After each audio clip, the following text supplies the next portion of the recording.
女人在开车时发现了一件可怕的事，死去9年的儿子竟然出现在道边。死的女人简直不敢相信自己的眼睛，她按下了喇叭，发现扭头的男孩露出了那张稚气未脱的脸，竟然和儿子汤姆一个模子刻出来的。于是女人不管不顾地追上了公交确认，同样的五官和卷发，就连眼下的疤痕都和小时候一样，这让女人更加确认这就是9年前溺水而亡的儿子。直到跟着男孩到了学校，女人激动到不知所措。多年前，因为她一直疏忽，导致年幼的孩子掉到了河中，幸福和睦的家庭也因此彻底破碎。她闯入了前夫家中，告知了前夫这个震惊的消息。在女人离开后，前夫的现任妻子只觉得她疯了，劝过丈夫不要听信女人。女人随后直奔警局报案，将自己儿子失踪的事讲了出来。警察得知了9年前孩子溺亡后，只觉得这位母亲思念成疾。女人对于无人相信自己这件事也并不气恼，她很肯定那个男孩就是自己的儿子汤姆。女人在放学期间来到了儿子身旁，直到一个开着豪车的人将他接走。女人直接跟踪豪车来到了一处庄园前，随便拍下了这处地点。为了接近儿子，女人伪造了自己的简历，去应聘了学校的音乐老师。出发前，她特意将头发剪得和当年一样的长度。前夫夜里来到了女人家中，向警察找到自己的事情告知了她。警察希望前夫劝女人不要继续发疯，只因前夫因为儿子逝去伤心，他不想牵扯进来，被重新揭开伤疤。女人却因执念太深，根本无法收手。她想要亲自确认一下男孩的身份，为此女人特意找到朋友帮忙找到了做假证的人。第二天，女人便因此蒙混过关，成功混入了学校。她在音乐教室看到了弹吉他的男孩，她知道自己名为丹尼尔。然而男孩的笑脸却让女人再次坚信这就是他的儿子。课堂结束后，女人单独留下了丹尼尔，肯定了他的音乐天赋。丹尼尔高兴不过3秒，就忍不住抱怨父亲不允许自己跟着专业老师学。女人趁机询问起丹尼尔的家庭，得知他只和爸爸一起生活后，女人便意识到了不对劲。在老师的过度关心中，丹尼尔体验到了久违的母爱。他忍不住对着父亲讲起了自己的音乐老师。为此，父亲马克特意来到了学校见了女人一面。马克警惕地打量着这个过度热情的音乐老师。女人趁机建议马克让丹尼尔去专门学习音乐，甚至自己想要上门教学。马克却拒绝了。他将音乐老师对儿子的热情归结到了爱才之心上，所以便离开了。然而女人不死心，竟然直接登门。马克对他充满了戒备，却碍于儿子在家暴发作，照竟然放了出来。男孩家中竟然没有他婴儿时候的照片，且因为父亲马克的工作原因，总处于搬家的状态，这也因此让女人更加确信丹尼尔就是自己9年前失踪的儿子。等待马克出去购物时，女人借着去洗手间的功夫去看了丹尼尔的房间。马克在此时察觉到不对劲，女人返回房中查看，他发现女人在四处走动，非常不满。即便上课没到1个小时，也要以30块的价格赶女人离开。他严厉地要求丹尼尔归还了女人给的手机。当女人再次见到丹尼尔时，他就有些心事重重，因为上次的手机事件，马克不准丹尼尔再来接近女人，所以计划带他离校一段时间，出国纪念足球比赛。女人为了快速掌握更多证据，便查到了马克办公室的位置，随着戴着帽子砸了大门的玻璃。马克接到警报后，只能给儿子留下车费，匆匆离开了训练场。女人在此时悄悄接近了丹尼尔，却撞见他被球砸伤了鼻子。女人连忙关心地凑上前去，询问了丹尼尔的伤势，然后还亲自将人送回了家。在帮丹尼尔处理伤口时，女人失落地发现丹尼尔根本没有4岁之前的记忆，她不禁有些失望。女人为丹尼尔做了晚饭后，便陪着他一起等马克。现在丹尼尔昏昏欲睡，于是女人嘱托他睡觉前记得刷牙后，等在丹尼尔睡着以后，女人将他用过的牙刷装走了。不到迎面就撞见归来的马克，他一边愤怒地质问着女人在做什么，一边打开儿子的房间确认他是否安全。等待女人解释了下午的事情，自知理亏的马克并没有追究女人，在房间走动一事，女人趁机劝马克答应丹尼尔去录音棚录歌一事，马克却表示要再考虑一下。第二天，由于假证件被副校长察觉出了端倪，女人被通知在这期间停课。当副校长听说女人联系好了私人工作室，为孩子们录制歌曲，等歌曲发行后有了影响力，对学校也会起到宣传作用。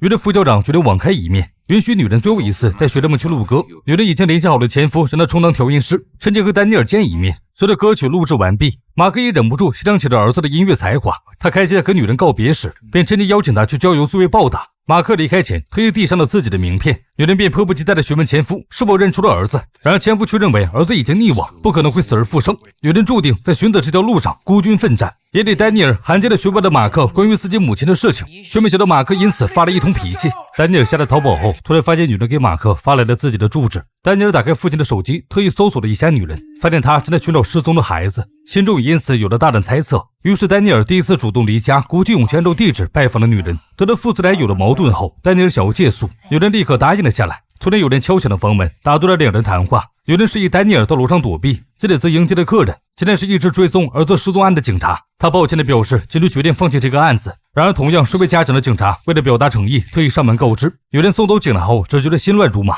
然而令他想不到的是，丹尼尔阴差阳错下来到了儿子汤姆的房间，看着小时候的照片以及涂鸦，一些特定的记忆被唤醒。看着满口的女人，丹尼尔肯定地说道 I'm Tom, aren't I? Oh, my mum.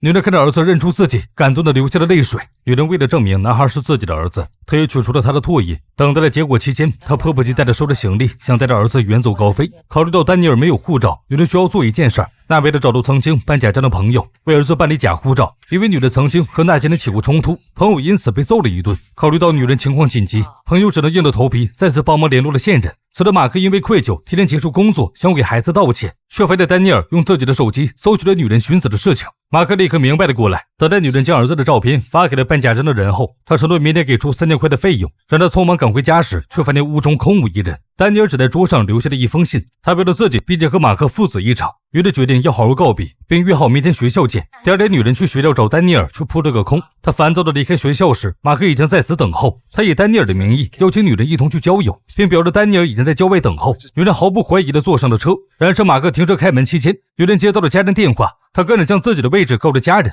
却发现手机没了信号。马克也在此时告知这边屏蔽了信号。女人没有办法，只能跟随着马克来到了建筑内。马克见完关注后，开始和女人理论起来抢儿子的事情。早有防备的女人偷袭了马克，成功的将其打倒后，直接抢走了他的车钥匙。所有女人在马克的吼叫声中开车离去。他将在马克家看电视的丹尼尔接走后，便来到了线人那里，准备取儿子的假护照。一手交钱一手交货时，线人再次坐地起价。无奈之下，女人只好将马克的车做了抵押，所步行带着儿子坐上了自己的车。为了躲避风头，女人将孩子带到了自己曾工作的园艺公司。工头本怪罪女人谎话连篇时，女人无奈之下将找到儿子的消息告知了他。工头也非常理解女人的难处，便停止了对她的指责。所有女人便带着儿子准备过海关，却不料因为护照作假被警察逮捕。她在禁闭室中忍不住哭泣起来。女人不甘心就这样在儿子的争夺中落败。在警察审问女人时，马克的警局焦灼起来。他迫切地想要见到丹尼尔。此时身为律师的弟弟在母亲的压力下探望了女人，在弟弟的鼓励下，女人重新打起精神。此时帮忙接到线人的朋友得知了他们忽悠女人后，怒不可遏地找到线人的地板，将里面的东西全部砸掉。马克为了在 DNA 出结果之前取得优势，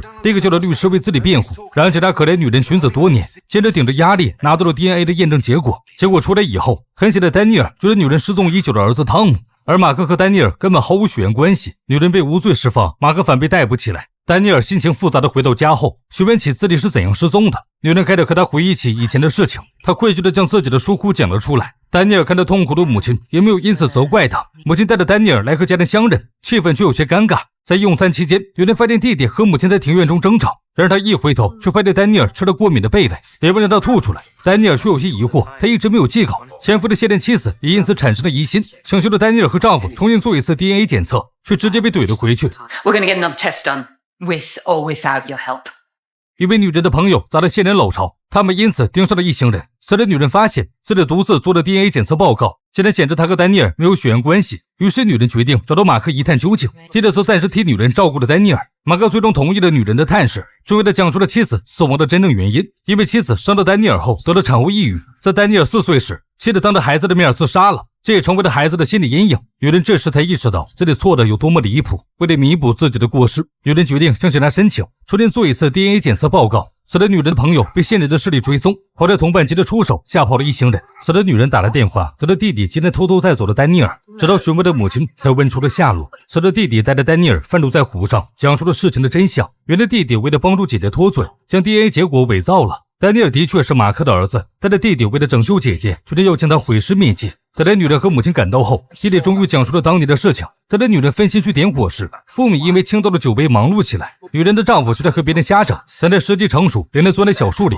汤姆也跟在了父亲身后。只有弟弟注意到这一幕，为了分散汤姆注意力，将他带到了湖边玩耍。随着弟弟接到了电话，得知自己进入了律师所，他高兴地将汤姆忘记了。在弟弟发现时，汤姆已经溺亡。为了避免承担这个责任，弟弟选择将汤姆的尸体推进了深水区，所有若无其事地回到了人群中。姐姐却因为这个事情彻底破碎。弟弟为了弥补他，选择了在丹尼尔的争夺战中利用伪造报告帮助姐姐脱离泥沼。如今意识到女人已经察觉端倪，弟弟为了姐姐的自由，决定将丹尼尔毁尸灭迹。女人却不愿伤害别人的家庭，于是她选择带着丹尼尔乘船逃跑。弟弟不顾危险跑进水中追赶，最终不幸溺水而亡。最终丹尼尔陪着女人一家为水中逝去的2人奉上了鲜花。